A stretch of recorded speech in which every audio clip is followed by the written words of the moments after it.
I am Thomas Young, and I revealed the wave nature of light. To test whether light behaves as a wave, I allowed it to pass through two narrow openings.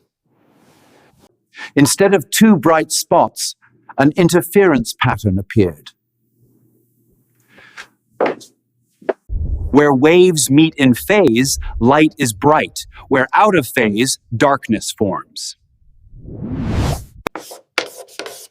This interference proved that light behaves as a wave, not just particles.